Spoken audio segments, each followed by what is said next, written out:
Hey everyone, Nathan Long here, president of Saybrook University here in beautiful Pasadena, California. Welcome to another episode of Saybrook Insights.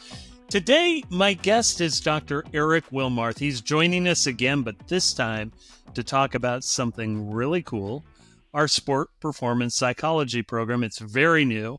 We're going to cover what it is, why it has value in today's culture, the type of students this sort of program could be an excellent fit for, how you get admitted into the program, all the nitty-gritty details, but compacted into about a 20-minute episode. So it's perfect. You can learn all about it. And I think you'll take away some really important vignettes about how vital this is, not just for athletes, but for musicians, dancers, and the like. So you're going to see a lot of crossover. All right, let's get to it with Dr. Eric Willmarth. Well, I'm pleased to be joined today by Dr. Eric Willmarth, the esteemed department chair for our Department of Psychophysiology here at Saybrook University. Good to have you here on Saybrook Insights, sir. Thank you, Nathan. Good to be back again. Well, as you know, we are here with one very specific task, and a good one at that, talking about the new sport performance psychology program. So let's get started. I've got a number of questions for you, and for those students who are listening, you can find information about sport performance psychology at our Saybrook website, www.saybrook.edu. So, Dr. Willmarth, what exactly is sport performance psychology, and why is sport singular versus plural? That seems to be a convention within the field of sports psychology. Sports kind of rolls off the tongue, but we kind of emulated what else was out there in the field. But the combination of sports and performance is important because this isn't only for athletes, but there are a number of other places where optimal performance becomes important. And that can be in acting, in musicians, a number of other fields where people have a set of skills that can be enhanced by the psychology and the physiology of learning more as they go into their professions. Interesting. So if I were, let's say, a retired baseball coach or basketball coach, and we'll get into this a little bit more, this might help me how? Like how would this kind of benefit me and the people I would work with? Well, particularly if you're using a sports analogy, you have people who are excellent athletes, but what really makes the difference of when someone wins or loses tends to be much more of the mental game. And so for quite a number of years now, psychology has played an active role. Anytime you watch the Olympics, you'll hear them talking about training with biofeedback or different mental exercises they do. Golf, tennis, a number of sports. The psychological aspects are so important because at that level, the physical attributes of the participants can all be pretty equal. It turns out to be the psychological part that makes a difference for those who consistently win or consistently lose. But that's also true in the fields other than sports. So as a coach, it's really nice to be able to not only assess the physical abilities of the people that you're coaching, but also look at their personalities, their dispositions, what motivates them, what dismotivates them, so you can get the optimal output for a patient, a student that's not just based on how much they can lift or how fast they can run. Yeah, that's a great point. And I would think there was a book called back in the 1980s, early 90s, I think, called The Art of Tennis. Do you remember this at all? Well, it's the inner sport of something of tennis or something like that. But yeah. Yeah, something like that. But it's actually a musician who wrote that book. So let's spend just a little bit of time here on that, right? So from a performance angle, because this is what you talked about, is kind of the broader umbrella of performance, optimal performance and functioning. How might a musician or a ballet dancer or some other connected field relate to this in some meaningful way? Yeah, I'll just use some examples from my office. I've seen a number of patients who were in a local orchestra, and some of them would talk about how they can do things perfectly in rehearsal, and then they can't do it during the performance. The anxiety levels, the stress levels, the coping, they tighten up. They're not able to do what they could do when they were by themselves. So those are psychological barriers that, if we address, will make them better in their actual performance of things. The other thing is that, music and sports have the other thing in common, that they're both very physical. People underestimate how much, if someone's practicing 6 or 8 hours a day and then, giving lessons and then performing, that's hours of physical activity. And if they do it incorrectly, you can get into a lot of poor muscle patterns and things like that, which wouldn't affect them in the first hour or two, but will seriously affect them down the road. So trying to, identify those early and build good habits rather than letting them get the bad habits in there that will cause physiological problems down the road. That's right.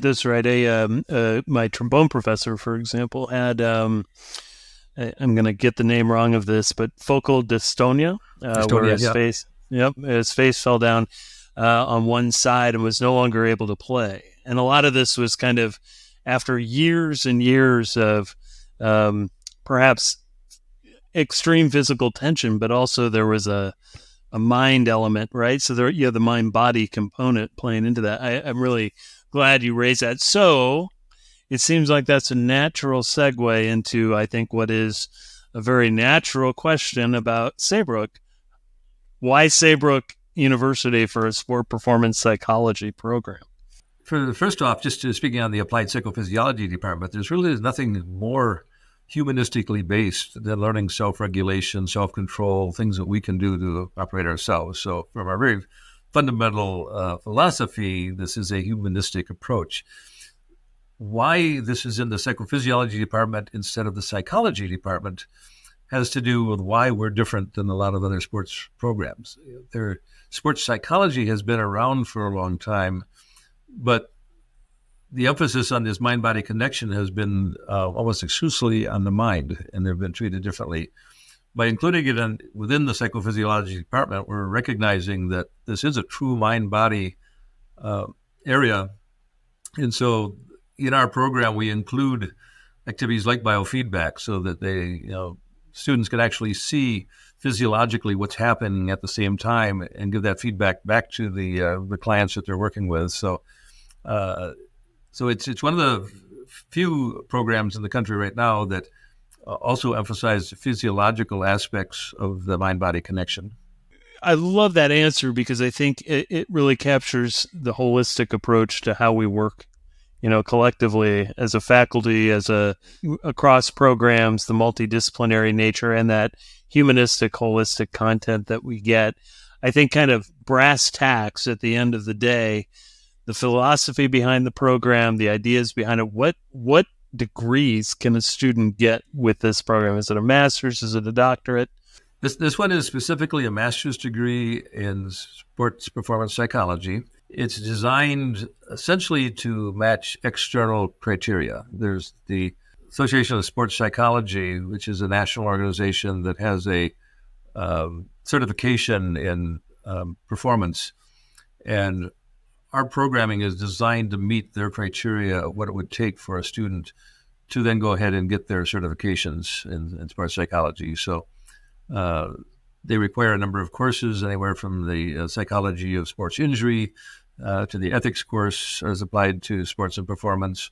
So all of the courses on our program match up with the 8 or 9 criteria that organization has, so that we expect them not only to get the information and be able to use it in our class, but also to get external certifications, which can be also career enhancing.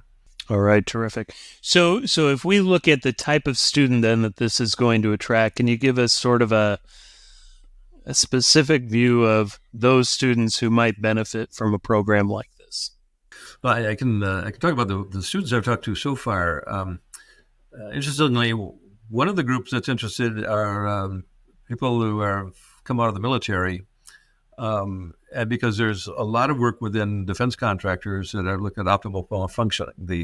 The military system is a very keen on getting the most out of people. They have huge numbers of people who are athletes in one way or another that are training. So it's been interesting. The number of the interviews I've done are people that are coming out of that background and want to work with that population.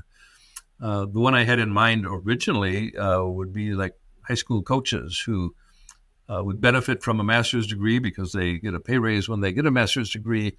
And a lot of them that are coaching at that level probably haven't had a lot of the sports psychology in their background, and yet they're working with kids every day in those kind of settings. Do it. Said we also have had people that have been dancers or musicians that have contacted us about this because that whole area of optimal performance and things that are really more things that they're looking at for helping themselves, as opposed to necessarily doing this in order to coach other people. So I think we get both sides here, people that are looking for their own avenues to better performance and those that are looking at avenues to help other people with their performances. Got it. All right. So when a student is applying or a prospective student is applying, what does that admissions process look like on our end? And what should that look like on their end?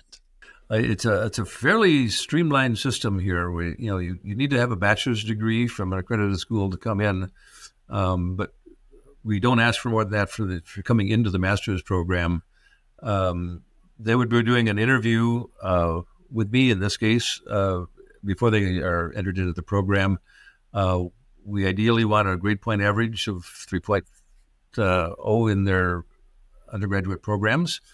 We do have students who, for one reason or another, have lower grade point average. We will still look at them. We'll talk with them about why that may be, so it's not an automatic write-off.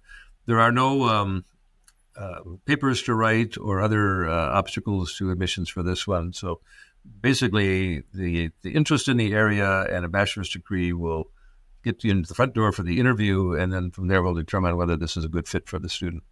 Okay, that sounds very straightforward. What does a day in the life of the program look like? Then you mentioned that it's a streamlined admissions process. I'm sure there's stuff to do to get the degree, to move forward in that. What does that look like? Yeah. There are 13 courses plus a colloquium that students will take to finish this program. 2 of those are just pure electives. The other 11 of the courses are designed specifically to meet the requirements of someone who's getting a degree in sports psychology. The 40th credit is a colloquium, which is a 1-credit class that they'll attend the whole time that they're at Saybrook. It's a course that meets once a month with the entire psychophysiology department, and we bring in outside speakers and others during that time. The first part of that meeting is the whole department, discussing any issues and problems and problem solving as a group, and then we'll bring in an outside speaker. I anticipate with this program that we'll bring in a number of extra speakers just because there are so many real experts that sports psychology made a difference for them in their own performances. So when you go to the conferences, there are Olympic champions and others who come and talk about how the sports psychology made the difference in getting them to that top level. There are also inspiring stories of people who had severe injuries or started out with disabilities and how they were able to overcome those things, both physiologically but also psychologically, in order to continue to participate in their sports. People sometimes underestimate how much sports or music or acting or dance plays a role in people's lives, and the chance that an injury or an attitude could end that can have devastating responses. So if we're able to help those people find avenues to stay in and continue, it can be really life-changing experience. So you're saying there may be some Olympic champions or Olympians along the way, maybe some famous musicians? We explicitly say that that's going to be one of the requirements, is that they go out there and make us look really good. All right. There you go. I like that. That's very good. So a couple final questions as we wrap this up, but I can't help but think how important having good faculty members were in my own graduate study. I know they've made a difference for you. What is it like working with faculty members in the program and at Saybrook University? What can new students in sport performance psychology expect? I think in general, in the 15 or 16 years I've been at Saybrook, it's one of the consistent feedback we get from students is how inspiring their faculty is in each particular class, or what an important part it plays in their life. We don't have our complete faculty on board yet for this program, and one of the problems is we have some incredible applicants coming in, people who have been involved with Olympic sports and college sports and professional sports. One of the courses that I'm looking to add, we have a faculty member who wrote the textbook in that particular field, has applied for the job. So I think you'll find that the people that we have teaching these courses are people who love the topic, and when you have somebody who loves the topic, it's the best kind of teacher to have, because the enthusiasm they have just kind of bleeds over, and I think that's what the students feel when they're taking courses at Saybrook, is the joy that the professors have in the teaching of the field that they're teaching in. Okay, that's great. Well, I'm looking forward to meeting these folks when you bring them on board. That'll be excellent. That'll be outstanding. Yes, and I think the big takeaway question, too, for a lot of grad students is there a final project or thesis they have to do? This program does not have a thesis or a dissertation project. It's basically a 40-hour class, so they'll complete the 40 hours, and that gets them the criteria both for us and for the external. So there's no sweating out a dissertation at the end of the road on this one. This one is straight through to the master's degree without the thesis. All right. That's very, very direct and clear. Lastly, when a student graduates from this program, what jobs might they qualify for? Well, they would absolutely qualify for coaching positions. A number of people with these degrees go into private consulting. Even some of our ex-faculty have been consultants for Green Bay Packers, for the U.S. Olympic teams. Those are the types of roles that people with this background gravitate towards. So whether it's at the local junior high teaching girls tennis, or whether it's at the high school level or college or professional ranks, this is the entry-level degree to get into any of those positions. Outstanding. Well, before we close it up for today, Dr. Willmarth, anything else you'd like to add about our new program? Well, the thing that I'm really excited about has been of the people I've interviewed for this program so far on the student level, they have been excellent. Experienced, bright, and I'm really looking forward to having new cohorts of students come in. Because it'll be a starting up program, there won't be a full cohort right off the bat. Fortunately, we have already a master's degree in optimal functioning. We have a master's degree in applied psychophysiology. So the classes they'll be taking with other students. But I think it's going to be really nice to watch the growth of this program and the students that it brings into Saybrook. All right, terrific. Well, Dr. Willmarth, appreciate very much your expertise, your excitement around the new sport performance psychology program. 2 remaining questions that every guest can't escape this interview without answering. First question, these are real quick takes. I think you've done this before, so you know what this is. What does the term humanistic mean to you, sir? I panicked there when you asked that, because, boy, I think the last time I probably had thought about this. This one will be completely off the top of my head. But, I equate it with justice, with kindness, with a thoughtful consideration of what's best for people. It's beautiful. I actually think it's very timely in these difficult times, actually, yes. And last question, what are 3 things people can do right now to take charge of their emotional, physical, and or mental health? Well, I think probably the most important, I'm speaking from Michigan, where it's already dark outside, it's cold outside. We've got that November to February. Some of the most important things we can do to fend off depression is physical exercise and social interaction. That gets very difficult this time of year for people. So I don't think it means everybody's going to be depressed this time of year. I think it means that they have to be more intentional not to be.